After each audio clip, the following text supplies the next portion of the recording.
ओम शांति। यदि हमें जीवन की वीणा में संगीत की धुन सुननी है तो कुछ बदलाव तो लाना ही होगा।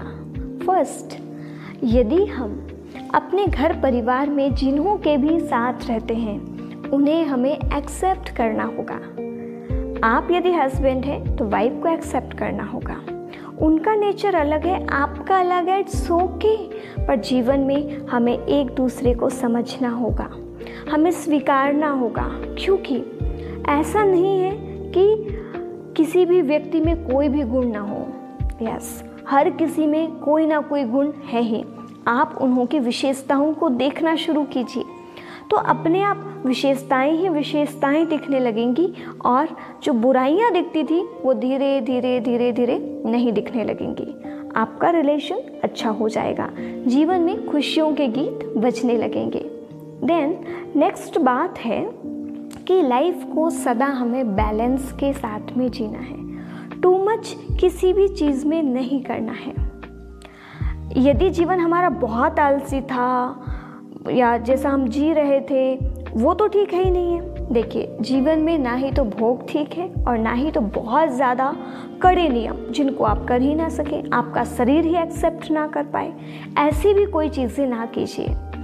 नॉर्मली हम जितना कर सकते हैं हमें अच्छाई के मार्ग पर करते जाना है, करते जाना है, करते जाना है। हमें बुरा तो नहीं करना है, परंतु इतना ज़्यादा संयमित ना बन जाए कि आपको ही कष्ट होना शुरू हो जाए। ऐसी कुछ बात है वो हम आपको बताते हैं। बात है एक बौद्ध भिक्षु की जो कि बिल्कुल नया नया है और वह एक युवा था।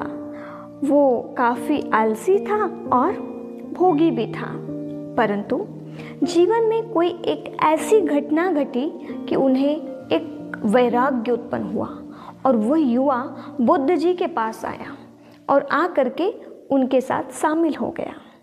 परंतु और सभी भिक्षुओं का जो तरीका था ये इनका बिल्कुल उन्हों से अलग था।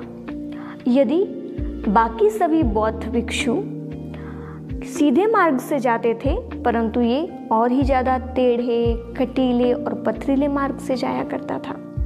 यदि सभी लोगों का भोजन 2 बार होता था, पर ये जो भी नया नया न्यास लिया है या भिक्षु बना है, इन्हों का केवल 1 बार होता था।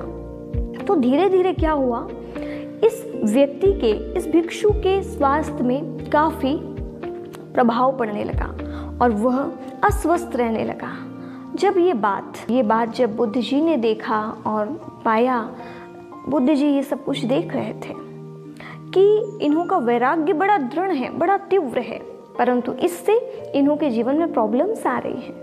उन्होंने अपने बीच अपने पास बुलाया और कहा कि हमने सुना है जब आप इस स्थान पे नहीं आए थे तब आप बहुत सुंदर वीणा बजाते थे।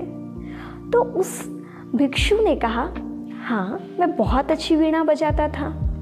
तो बुद्ध जी ने पहला सवाल किया, एक बात बताइए, यदि वीणा के तार बहुत ज़्यादा टाइट हैं तो क्या वीणे से आवाज़, धुन, सुर अच्छे से निकल पाएगा?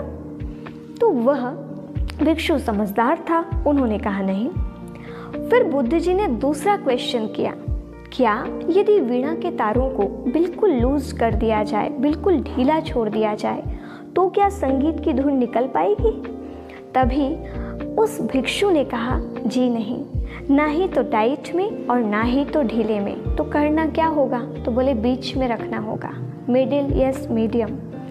तो बस बुद्ध जी ने कहा, मैं भी तुम्हें यही बताना चाह रहा हूँ कि आप अपने जीवन को यदि खुशियों के साथ जीना चाहते हो तो बीच में जीना शुरू कीजिए। अत्यंत ज़्यादा प्रताड़नाएं अपने शरीर को दो नहीं। आप नॉर्मली जैसा सभी करते हैं, जितना शरीर को ज़रूरत है आप उतना आराम दीजिए, आप उतना संयम बरतिए। तो लाइफ में हम भी यदि किसी भी चीज़ों को ले, हम टू मच पे ना जाएं, हम उतना ही करें जितना हम कर पाते हैं या हमारी बॉडी एक्सेप्ट कर पाती है, करें। विकास करना गलत बात नहीं है, परंतु बैलेंस रखते हुए। इससे आपको कोई दूसरे पक्ष में आपको नुकसान तो नहीं हो रहा है, ये भी आपको देखना होगा।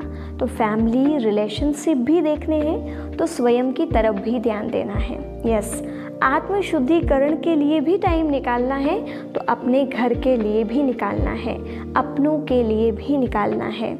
हमें दोनों का बैलेंस ज़रूर रखना है। अपने कार्य की तरफ भी अपना समय देना है, परंतु थोड़ा समय अपने लिए भी देना है।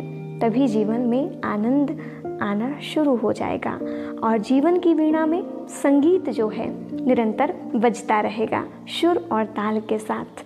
ओम शांति।